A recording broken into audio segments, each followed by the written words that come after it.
You've set a goal. If you don't make it,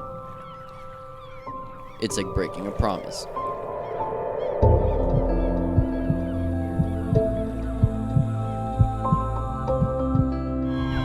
Put your hands together for the heart stomping, booty shaking, earthquake making, history making, legendary Castaways against cancer!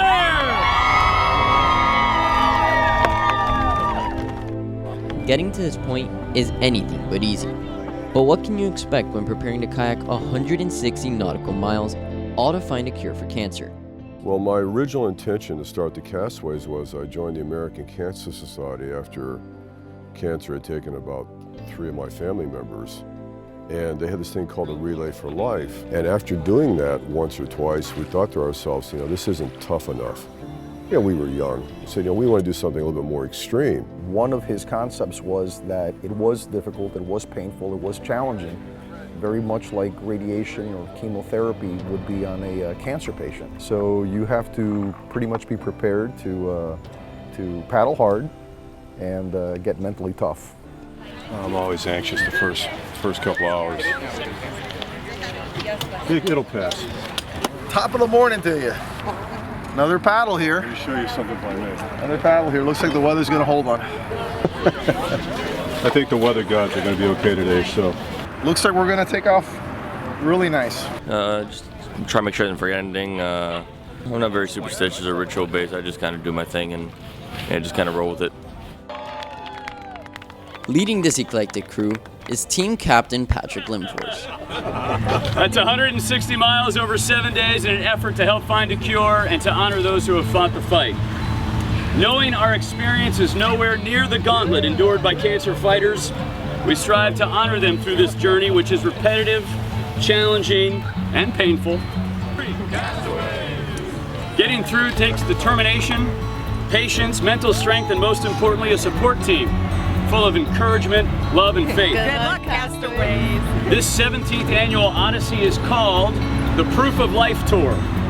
By kayaking, by fighting, by funding research, and by supporting those who know cancer, together we are putting our collective flag in the ground and declaring, we will paddle and we will live. We will light a candle rather than curse the darkness. We will find a cure. We will honor, remember, and celebrate. We will show that good can come from bad. And this is how we all show the world our proof of life.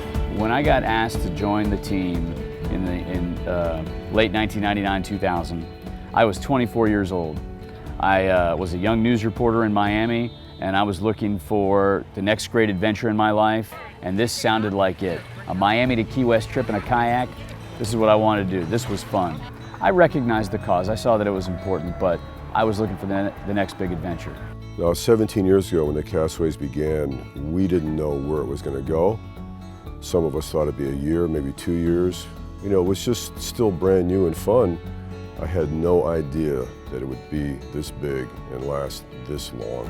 The first few days of the trip lead the Castaways to Key Largo, but first the team makes landfall at the Elliott Key campground.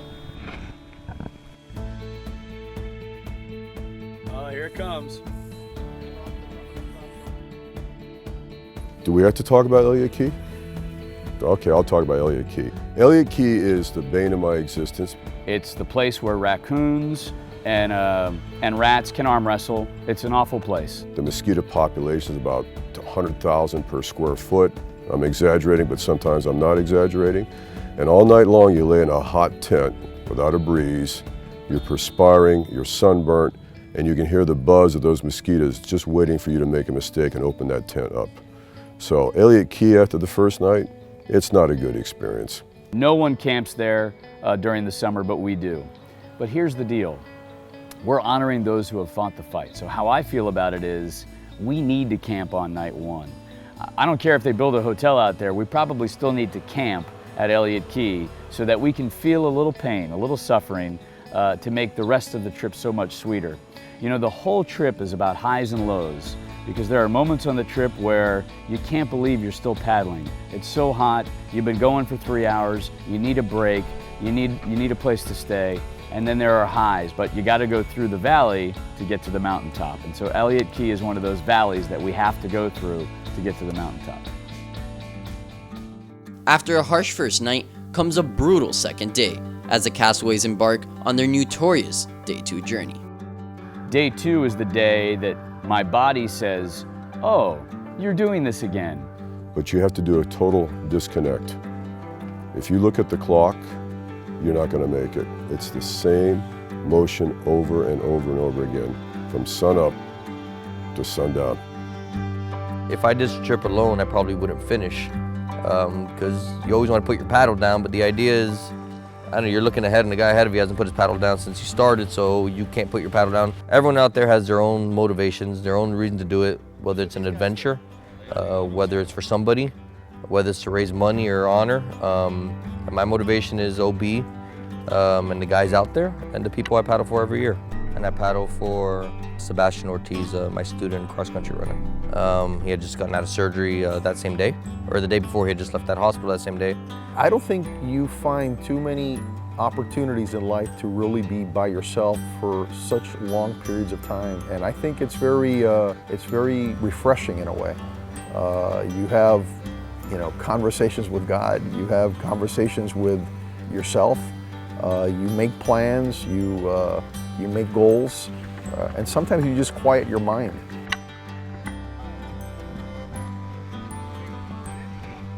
Hi, John. Hi, guys. Hi, After going through many Day 2s, Day 2 is the longest day of the trip. It's 30 miles. We were on the water for 12 hours today. After laying down their paddles, the Castaways look forward to the first restful night of the trip and prepare for whatever the next day may bring. With another long 2 days ahead of them, the Castaways begin to feel the aches and pains of their journey. Shoulders are hurting. It's hard to believe that, that you can hurt steel, but this is I'm hurting today. Despite the struggle, the paddlers are glad to come across one of their beloved traditions on the third day of their journey. And Toilet Seat Pass is it's a channel that we go through on Day 3, and on each side of the channel, people have put posts with toilet seats on them. So the Castaways, when they found Toilet Seat Pass, they actually made their own toilet seat. We park our boats behind it. It's not the best stop because it's mucky. There's fire coral, but we get there, we have a drink. We usually baptize people. We give them their castaway names, and there's a whole little ceremony that goes around with it. Well, there's every organization has a natural history. It has traditions, stuff like that, right? And when you look at it all, it's just it's a type of camaraderie. And it's a remarkable history. It's a fun history. It's an irreverent history. And when you hear the stories and you hear the lore, you get drawn into it. When we do all this stuff, right, it's really out of affection and love. It's just a confirmation of how we feel about each other. It's a very positive team. We got a great team. And so the traditions come. We're not King Arthur, but some of the stuff is kind of fun to do. It puts a smile on your face when you think about it. After grueling stretches of paddling, the trip so far has been just as challenging as it has been rewarding. And the Castaways are more than relieved to have reached the milestone, the halfway point in their journey. But the team is nowhere near done showing their proof of life. By the fourth day of the journey, the Castaways know to expect challenges. But even some of the veteran kayakers can run into some trouble. In my particular boat, which I maintain better than my car, which is not saying a lot of times, but I had the housing for the rudder assembly sheared off the side of the boat. And when you have heavy waves, it's nice to have a rudder. That was really unexpected. Well, the thing about cancer is you don't have much of a choice. You have to deal with the situations that come up daily. And sometimes the news is good and sometimes the news is bad. And with the tandem, like cancer, when it comes up, you can get angry or you can accept it and you can do your best to repair and correct it. I don't dwell on it. We get it fixed, we move on. Because you can't dwell on it. We got too much going on. Something unexpected occurred with one of the kayaks. So it has been a non-stop day. However, one of the things that motivates you the most is knowing that you're here to help. Well, Diana has become the official captain of the road crew. She's, if you ask any of the guys, she's an indispensable part of the team. She's an incredible organizer. She's always in contact with everybody. She plans ahead. There are so many people on the road crew that have sacrificed so much. Maybe this is their ministry, and because they're not on the water doesn't mean that they're not important. We got so much goodwill, but the ultimate question is, and it comes down like this, are we doing enough? And I think at the end of the day, I think we are doing enough. Good morning! Today is day 5 of the Castaways trip to Key West. This morning they left at 7:15 from Grassy Key and they are on their way to Bayonda, which is around mile marker 36, and the road crew over here is going to surprise them at their next stop. But before the road crew makes their surprise appearance, the Castaways paddle their way into one of the journey's most iconic obstacles, the 7-mile bridge. The 7-mile bridge for me has always been the one area that I have been worried about. It's the time where we're the furthest from land. It's a long, open paddle where stuff can go wrong and there's nothing there to help you. The winds go one direction, the currents go another. You got confluences of water, and you get these waves that you have to predict. And if you don't watch them closely and they hit you in a wrong way, you're going to capsize. Real dangers present themselves when the team encounters yet another rudder failure, this time on Greg the Rain Man trainer's boat. Castaway Eric Pino captured this obstacle on camera. Oh, we got some serious damage here. This is the rudder right here. The whole housing is right here. This whole piece is supposed to go on the back of the boat, right back here. Well, you know, the funny thing about it is the comparison to 7-mile bridge and cancer is that some guys think the 7-mile bridge is great fun, right? They just think it's the greatest thing ever. It's a roller coaster ride. Again, with cancer and the 7-mile bridge, everything is attitude, right? If you go on there and say, you know, if you got a bad attitude, it's going to amplify the negativity. If you have a good attitude, it's going to amplify your ability to get it done. So cancer, I think the same way. I've had a lot of friends who've gone through cancer. And a positive attitude is a force multiplier, no question. After a day full of setbacks, the Castaways make their way to Bayonda State Park, where a pleasant surprise awaits them. Seeing your family is wonderful every day. You know, you get hugs, you get pats on the back, you know, you see smiling faces, you know you're going to see them again hopefully the next day. It's very motivating to see you know, your loved ones, to see the road crew, to see your friends, some which drop by from other places.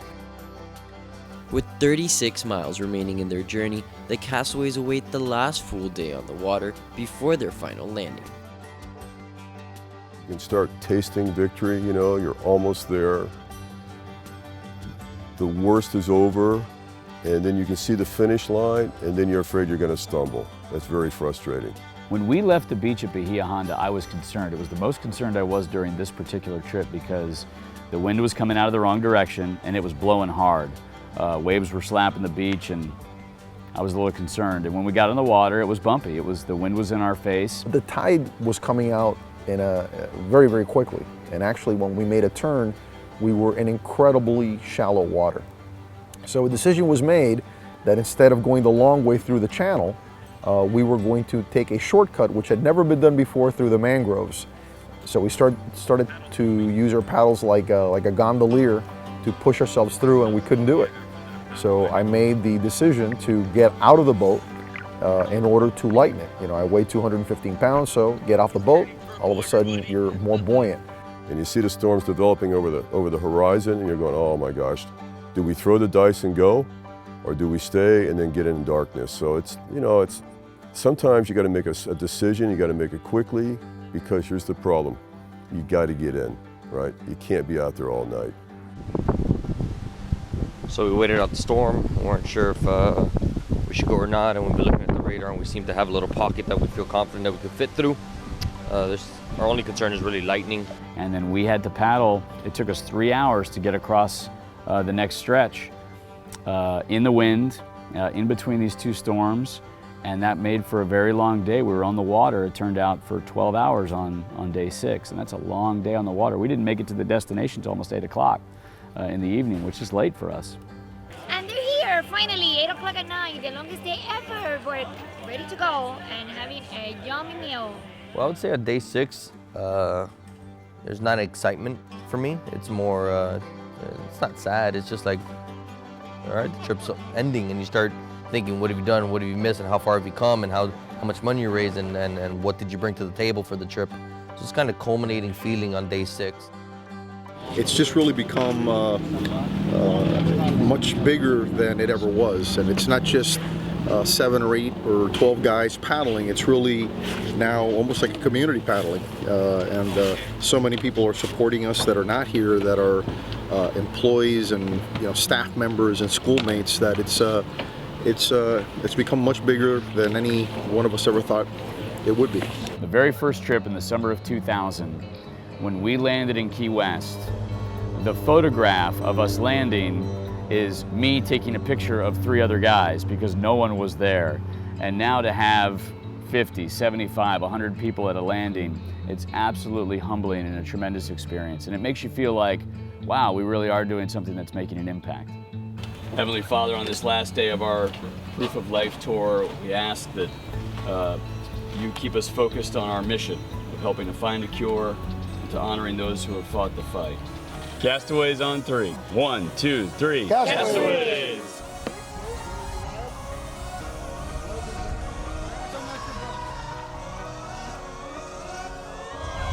Put your hands together for the heart stomping, booty shaking, earthquake making, history making, legendary Castaways Against Cancer! Man, I feel so good. I feel good. All right. It's an honor to be a part of the Castaways and to be somebody that's been able to paddle every trip. So 17 years of paddling with OB and with this team has been one of the great joys of my life. In 2005, my brother battled cancer. 2008, my wife battled cancer. Since then, my father, my sister-in-law, several other loved ones and family members have battled cancer. And so I can tell you that 16 years later, the cause for me is what keeps me going.